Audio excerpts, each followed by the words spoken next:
Hello,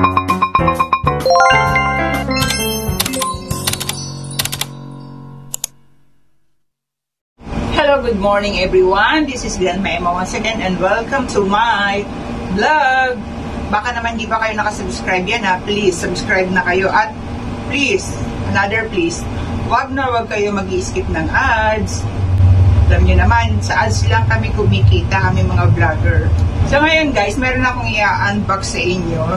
Ito, papakita ko sa inyo ha.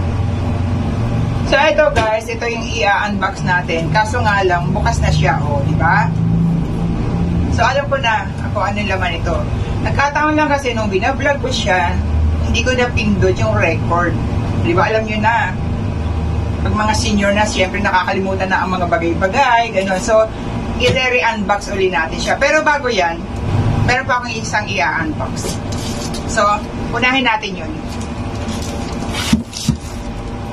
So, ito guys, pakita ko sa inyo kung ano yung mga nabili ko. So, ito yung una. Ayan, ako nakikita ninyo is may mga bottle siya. So, organizer siya na pwede siyang sa loob ng ref, pwede rin siya sa loob ng mga pantry, ganun. So, nakikita niyo bottle siya, di ba? Pero parang ang gusto ko ilagay dito is mga fruits, ganun. Ito namang bilog na to, gusto ko ilagay dito yung mga bawang, sibuyas, kamatis, luya, kalamansi, sili, yung mga ganun. Para hindi ako nahihirapan. At saka rotating siya umiikot siya.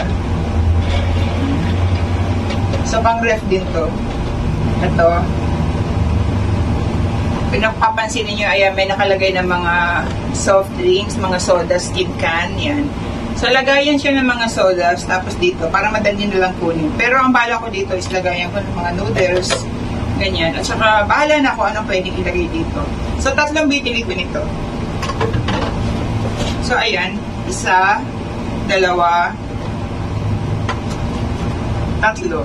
So, bali ang mangyayari niyan, dito sa isa, dito ko ilalagay yung mga noodles.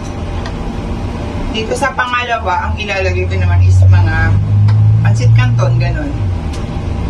And then dito sa huli, ang ilalagay ko, since na hindi naman kami mahilig sa mga soft drinks, ganun, ilalagay ko na lang dito is mga Yakult.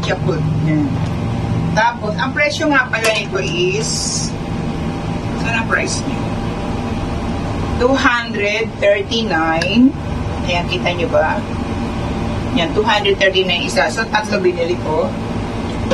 And then, ito namang rotating na to is 369. So, ayan. Tapos, ito namang square na to, nabala ko is mga fruits naman ang ilagay is mura lang siya. 199.75. So, ayan guys, kompleto na yung aking pang-ref organizer. So, ang bibilin ko na lang is yung mga pang-freezer naman. Actually, meron na ako, kaya lang siyempre, yung mga ano ba, pinag-aruhan ng mga ice cream. Kaya sabi ko naman, gusto ko naman mag-level up, hindi naman yung puro gano'n na lang. So, ayan, kompleto na siya. Meron pa palang isa, nabudol na naman ako ng aking kasumba. Actually, meron na akong ganito. Kaya lang siyempre pakikisama, bumili pa rin ako. Tsaka yung dati ko is lumang-luma na siya, parang masyado na siyang manipis, masyado na siyang lasukan. So bumili ako nito, isang set ng mga medyas na iba-ibang kulay. So tingnan natin, tama-tama ito pong sumba namin para minsan kasi nag-ano kami, color coding. So eto siya. So meron ako ditong kulay gray, neon green, orange, light gray, parang pareho lang sila. Mas lighter siya. Tapos blue, yellow gold, green, kanina neon green white, black, and violet.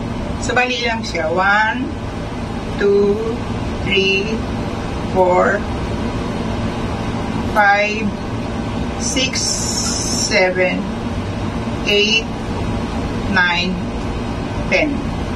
So, okay na yun. Solve na ako sa ganyan. Kaya lang, may problema tayo. Actually, hindi pala ako may problema. Ang may problema yung isang customer nito. Kasi, ang syunga-syunga niya, tinan niyo ang ginawa, oh. Isa, dalawa, tatlo yung pa ako. Then, nagkamali siguro sila sa quality control. Parang siguro yung isa lang yung nailagay. Kasi nandito na yung isa. So, bahala sila sa buhay nila. Ang problema, paano ko ito gagamitin isa? So, parang tatago ko na lang to if ever na masira yung isa dito. So, may reserva. Yan lang ang aking mga budol sa ngayon. At bubusan na natin yung isang box. So, guys, ito naman yung bubusan natin. Yung isang box. Na sa totoo lang is nabuksan ko na siya. Pero check ko lang kung baka mamaya hindi na naman naka-record.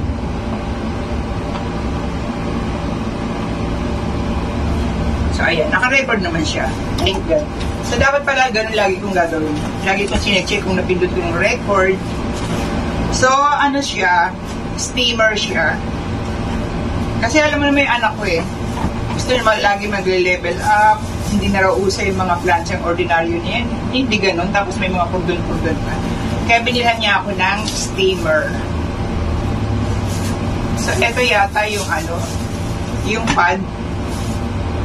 Di ko alam kung ano to. Kasi sinabi yung steamer, di ba yung parang may umuusok lang siya gumagano. Pero di ko alam kung para saan.